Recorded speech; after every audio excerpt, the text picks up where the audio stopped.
شیخ مفید بیان کرتے ہیں یمن میں ایک زاہد رہتا تھا جو ہر وقت عبادت و ریاضت میں مشغول رہتا تھا۔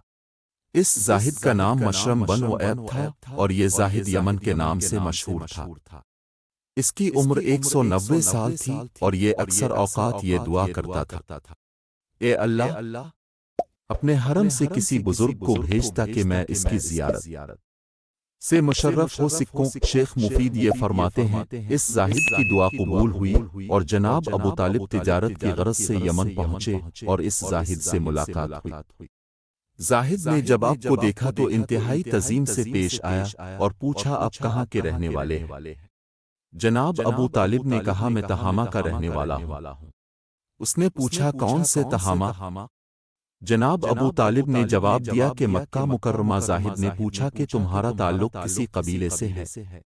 جناب ابو طالب نے جواب دیا کہ میرا تعلق بنی ہاشم بن عبد مناف سے ہے۔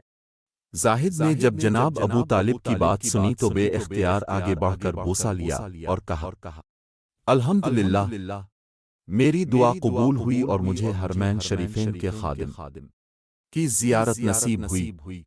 پھر اس زاہد نے اب سے نام دریافت کیا تو آپ نے بتایا کہ میرا نام ابو طالب ہے۔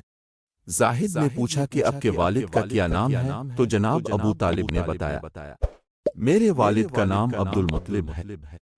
زاہد نے جب حضرت عبد المطلب کا نام سنا تو بے اختیار اس کے منہ سے نکلا میں نے الہامی کتابوں میں پڑھا ہے کہ جناب عبد المطلب کے دو پوتے ہوں گے جن میں سے ایک نبی ہوگا اور دوسرا ولی اللہ، اور ان کا جو پوتا نبی ہوگا اس کے والد کا نام عبداللہ ہوگا اور جو ولی ہوگا اس کے والد کا نام ابو طالب ہوگا۔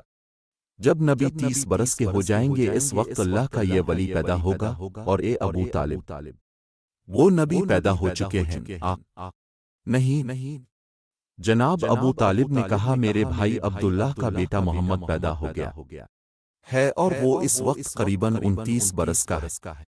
اس زاہد نے کہا اب جب واپس جائیں تو انہیں میرا سلام کہیں اور کہیں میں ان کو دوست رکھتا ہوں۔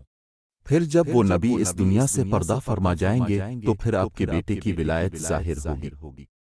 جناب ابو طالب نے اس زاہد کی بات سن کر فرمایا کہ میں اس حقیقت کو کیسے جان سکتا ہوں؟ اس زاہد نے کہا آپ وہ چیز چاہتے ہیں جس سے میری سچائی کا علم ہو۔ جناب ابو طالب نے ایک سوکھے درخت کی جانب اشارہ کرتے ہوئے فرمایا مجھے اس درخت سے تازہ انار چاہیے۔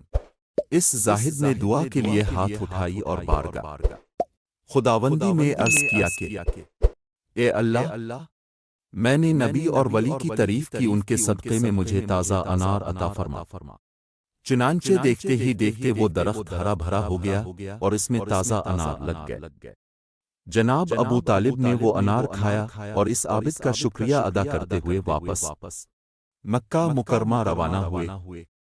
شیخ مفید نے اس روایت کو مستند ذرائع سے روایت کیا ہے جس سے حضرت سیدنا علی کی ولایت کی ان کی پیدائش سے پہلے پیشگوئی کی گئی ہے۔